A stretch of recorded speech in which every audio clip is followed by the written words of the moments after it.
Lucas, capítulo 15, a partir do verso 1.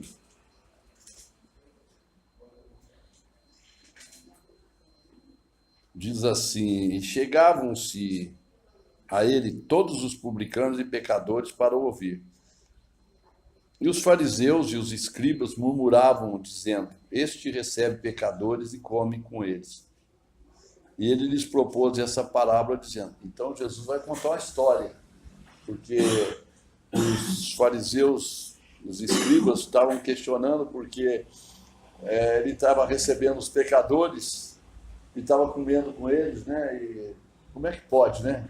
Então eles começaram a murmurar e Jesus conta uma história, propôs a eles uma parábola. Aí ele começa a dizer assim: que homem dentre vós tendo 100 ovelhas, aí ele perde uma ovelha, uma delas, e ele não deixa no deserto as 99 e não vai após a perdida até que venha achá-la. E achando-a, põe sobre os seus ombros, cheio de júbilo. A Bíblia diz que Deus, Romanos 5,8, diz que Deus prova o seu amor para conosco, em que Cristo Jesus morreu por nós, sendo nós ainda pecadores. A morte de Jesus foi com um alvo único de salvar o perdido. A Bíblia diz que Deus amou o mundo todo, porque o mundo todo está perdido. E a missão dele, aqui conta a história de um pastor que foi atrás da ovelha, buscar a ovelha. Deus, Jesus, veio na terra com a missão de salvar a humanidade. Por isso que ele não veio para ser servido, ele veio para servir. E a missão dele é resgatar as pessoas. E ele conta essa palavra, e logo em seguida, ele diz aqui no versículo 6, ele diz assim: chegando à sua casa, convoca os amigos e vizinhos, dizendo: alegrai-vos comigo, porque eu já achei a minha ovelha perdida. É importante a gente entender isso, que antes nós estávamos perdidos, hoje não. Aí ele continua dizendo, versículo 7, digo-vos que assim haverá alegria no céu por um pecador que se arrepende, mais do que 99 justos que não necessitam de arrependimento. É importante a gente entender que a ovelha, ela estava perdida, vamos dizer assim, ela não sabia o caminho. Porque se ela soubesse o caminho, ela voltava o aprisco. Ela estava perdida. Ele tinha 99, ele tinha 100 ovelhas, uma se perdeu, saiu dos caminhos, né? É o que dá para entender aqui. E aí o pastor vai atrás dela, encontra ela e traz ela para... E aí diz que há alegria no céu por um pecador. E aí ele continua dizendo, no versículo 8, ele diz assim: qual mulher que tendo 10 dracmas, e ela perde uma dracma e não acende a candeia, varre a casa e busca diligência até achar. Essa mulher perdeu a moeda dentro de casa, não foi em qualquer lugar, dentro da casa. Aqui, sempre que eu leio assim, eu vejo o valor de uma vida dentro da igreja, perdida. A igreja representa, a mulher aqui representa a igreja, que a igreja é a mulher, né? É representado como que perde um valor dentro da igreja. Dentro da igreja tem muita gente perdida. Tem muita gente que vai na igreja, mas a pessoa está angustiada, está triste, está revoltada, está questionando, está sem fé, está sem esperança, está sem confiança, né? Tem muita gente no meio do povo de Deus que está dentro da igreja, mas está perdida. É um valor, né? Essa mulher perdeu um valor, mas dentro da igreja, porque ela perdeu dentro de casa. E o que ela faz? Ela busca até encontrar. Quando ela encontra aquele valor, ela chama os amigos e faz uma festa. Ele diz assim vos digo que há alegria diante dos anjos de Deus por um pecador que se arrepende. O papel da igreja é anunciar, é pregar, é falar, é aconselhar. A Bíblia fala que Deus procura adoradores, é levar a pessoa a ser um verdadeiro adorador. Porque tem muita gente perdida no meio do povo de Deus. Muita, mas muita gente. Está na igreja, tem jeito de crente, tem forma de crente, tem maneira de crente, fala como crente, mas o coração, esse povo honra-me com os lábios, mas diz o Senhor, seu coração está longe de mim. Então, esse valor precisa ser encontrado, né? E é possível. Então, são valores. Agora, ele continua dizendo aqui, ele conta uma parábola do filho pródigo, ele conta outra parábola. Ele está conversando com os pecadores, ele conta que um homem ele tinha 2 filhos. O versículo 11 fala isso. Ele tinha 2 filhos. O mais moço dos filhos disse ao pai: dá-me a parte da fazenda que me pertence. E o pai repartiu por eles a fazenda. Pensa, um pai, o filho chegar para o pai e falar: eu quero a minha parte. O que eu tenho direito? A metade é tua, então me dá a minha parte. E o pai deu. É quase impossível uma coisa, né? De uma pessoa em vida dar uma herança, né? É difícil. E, no entanto, aqui, o pai deu a parte dele da herança. O cara pega todos aqueles valores que ele tem e diz assim, poucos dias depois, versículo 13, o filho mais novo, juntando tudo, partiu por uma terra longínqua, ali desperdiçou a sua fazenda, vivendo dissolutamente. Ou seja, e aí no 14 diz assim, havendo ele gastado tudo, houve naquela terra uma grande fome e começou a padecer. Eu vejo aqui um camarada que,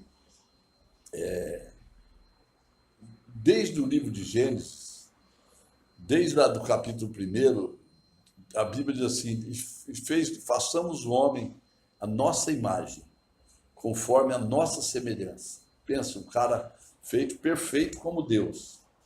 E Deus fala para ele assim, vai dominar sobre tudo. Deus deu autoridade ao homem de dar nome aos animais e ter domínio sobre todas as coisas, sobre tudo. Deus deu ao homem esta condição, né? A Bíblia fala que Deus, ele é o dono do ouro e da prata. Ele é o dono de tudo, né? Vamos dizer assim, o nosso pai é rico. E nós, com ele, nós temos uma herança muito grande. Porque tudo, ele fala no final aqui, tudo, filho, tudo que eu tenho é teu. Tudo que Deus tem é nosso. O Senhor é o meu pastor, nada me falta. De repente o cara pega, eu vejo muito no nosso trabalho, a gente trabalha com pessoas que são abençoadas por Deus, né? A maior parte das pessoas que frequentam aqui, passou por uma casa de recuperação, e no período que esteve na casa de recuperação, foi bem alimentado em todas as áreas. Espiritualmente, sem pensar, o cara ele é enriquecido de toda a plenitude de Deus, enriquecido da plenitude de Deus, ele é cheio de Deus, fortalecido no Senhor, na força do seu poder, ele recebe esses valores da parte de Deus, e quando ele é como se no meio do caminho ele pegasse essa herança que ele recebeu de Deus, não estou nem falando na parte financeira, não estou falando na parte material, estou falando numa riqueza, porque a Bíblia diz que o espiritual, ele discerne tudo espiritualmente, ele julga tudo espiritualmente, ele pensa espiritualmente. Então, espiritualmente, o que leva o cara a padecer uma grande fome, uma grande necessidade nesse mundo? É porque todos os valores que Deus deu para ele, por exemplo, Jesus diz assim, a minha paz vos dou. O camarada recebe algo absoluto, que ele diz assim, a minha paz eu te dou. Pensa o camarada ter a paz de Deus na vida dele. Absoluta, é a maior que tem, é a única, né? Ele diz assim, a Bíblia diz assim, eu sou a luz do mundo. Ele recebe essa luz. E ele diz, vós sois a luz do mundo. Então, nós recebemos da parte dele, nós refletimos a glória de Deus. Ele fala para Marta, se você crer, você verá a glória de Deus. A glória de Deus na vida dele. O cara tem paz, ele tem alegria, ele tem amor, ele tem saúde, ele tem segurança, ele tem tranquilidade, ele tem vida, ele tem vida eterna. Ele recebe essa herança de Deus. Só que ele tem que conservar. Aí o cara pega tudo isso, essa parte da herança dele, e vai para o mundo. Ele gasta tudo que ele tem. Quando o camarada acorda, ele está no mesmo buraco que ele estava. Ele perdeu tudo. E diz aqui, tem o versículo 16, diz assim, ele desejava encher o seu estômago com as bolachas que os porcos comiam e ninguém lhe dava nada. O cara, pensa um mendigo na rua, com fome, passando necessidade, e diz a Bíblia que ninguém lhe dava nada. Nada. Porque no mundo não tem como. O cara caído não tem ajuda. O mundo sem Deus não tem ajuda. Jesus disse, sem mim, nada podeis fazer. Ele não pode perder a presença de Deus na vida dele. Não pode. Quando a Bíblia diz assim que nós temos esse tesouro em vaso de barro, nós temos essa riqueza de Deus nas nossas vidas. A presença de Deus em nós é que faz a diferença. Quando a gente pega essa parte da herança, tá, de todos os valores que Deus nos dá, e vai para o mundo, e para de orar, para de ler a Bíblia, para de frequentar a igreja, para de estar na casa do Pai, de ter comunhão com Deus, é fatal. Tem um versículo em Provérbios 26, 2, que diz assim como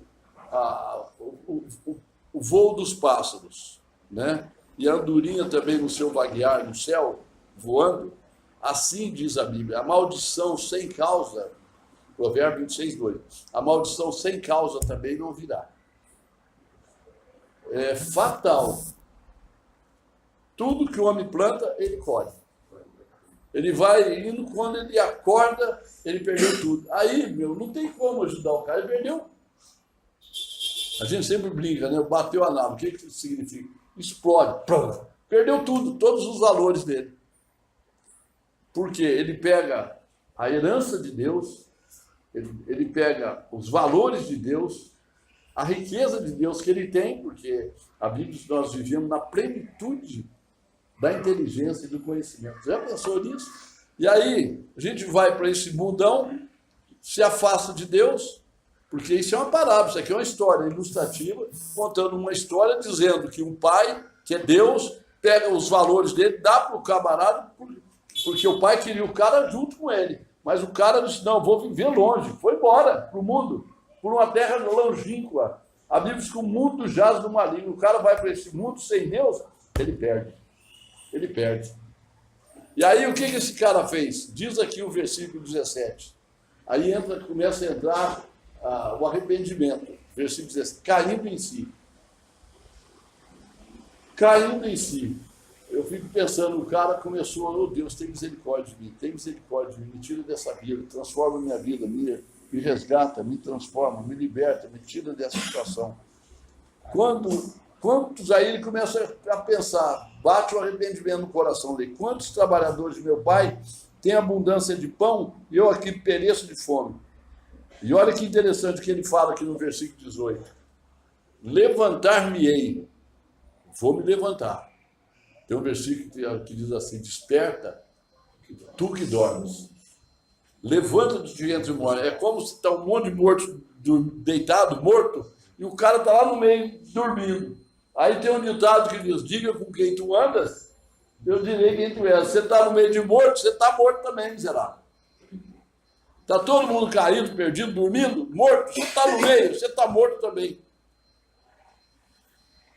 Uma mãe um dia chegou dizendo para mim assim, meu filho só anda com bandido, todos os amigos dele são bandidos, tudo vagabundo. Eu falei para ela, não fala assim dos outros, porque a mãe dos outros fala a mesma coisa do seu filho, que o filho dela só anda com vagabundo é seu filho. Aí ela falou, pô, é verdade. Eu falei, diga com quem tu andas, eu direi quem tu és. E esse cara diz assim, levantar-me-ei, despertou, acordou, opa, na casa do meu pai tem alimento. Até os trabalhadores trabalham, eu aqui pereço fome. E nem ter com meu pai, vou dizer para ele, pai, pequei contra o céu, pequei contra Deus, e eu pequei contra o Senhor. Vou voltar para casa. Na cabeça dele, ele começou a pensar, vou fazer isso. E fez. E ainda diz mais, eu já não sou digno de ser chamado teu filho. Eu não quero ser filho, meu. Eu quero ser filho, eu não quero ser outra coisa, eu não quero ser filho. E levantando-se, foi para seu pai, quando ainda estava longe, viu o seu pai, e o pai se moveu de íntima compaixão, foi o pai que se moveu, e correndo para ele, quem correu para ele foi o pai, e o pai lançou-se-lhe ao pescoço e o beijou, porque o cara estava batido, estava cabeça baixa, estava envergonhado, né? E o cara não ia sair correndo, abraçar o pai, beijar, dizer, eu te amo, o senhor é maravilhoso, sentir saudade, o senhor não sabe o quanto o senhor me... Não, ele foi lá dizendo, pai, tem misericórdia, me perdoa. E o pai não deu nem atenção.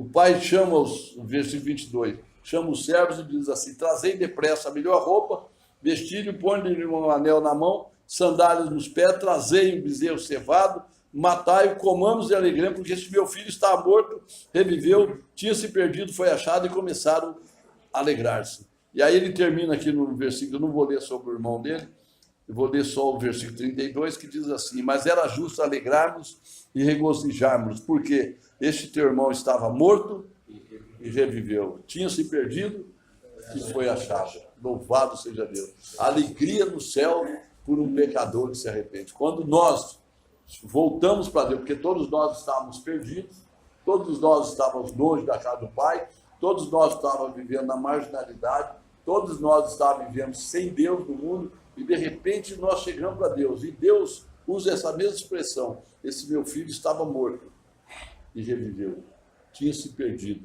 e foi achado. Isso é lindo, cara, né? Então essa história é ilustrativa. Jesus está contando para os pecadores, para os publicanos, a respeito dos pecadores. E o versículo 34 do versículo do capítulo 14, ele diz assim: bom é o sal,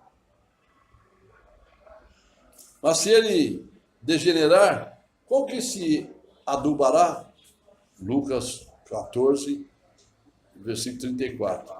E o 35 diz assim: nem presta para a terra, nem para o monturo, lança-no fora. Quem tem ouvidos para ouvir, que ouça. Ele não está falando de sal, não, gente. Ele está falando de pessoas. Ele não está falando de sal. É tanto que ele diz lá em Mateus: vós sois o sal. Ele não está falando de sal. Ele está falando de gente. Se o cara não serve para nada, ele não serve nem para a terra e nem para o monturo. Sabe o que é monturo? É lixo. Não serve nem para o lixo. Não serve, não presta nem para a terra, nem para o monturo. Lança-no fora. Quem tem ouvidos para ouvir, ouça. E aí ele começa a contar a parábola, que ele restaura. E a alegria no céu por um pecador que se arrepende. Por isso, querido, no segredo, arrependei-vos, porque é chegada a vós o reino dos céus. Arrependa, muda de vida, vamos caminhar. E preserva essa herança, essa riqueza que Deus nos deu. Paz, amor, alegria, liberdade, tranquilidade, perdão de pecados, vida eterna. Louvado seja Deus. Amém. Não abre mão disso, porque essa é a maior riqueza que nós temos. E o mais importante: estou convosco todos os dias, diz o Pai, até a consumação do céu. Nós não somos uma ovelha perdida, nós não somos uma moeda perdida e nós não somos um filho perdido. Amém? A alegria no céu, houve festa no céu por um pecador. Da mesma forma que o Pai mandou matar um bezerro, para matar um boi, para fazer um churrasco para muita gente, porque aquele filho tinha se ressuscitado e agora estava vivo. Tá bom? Ok? Vamos fazer uma oração. Fecha teus olhos. Vamos falar com Deus.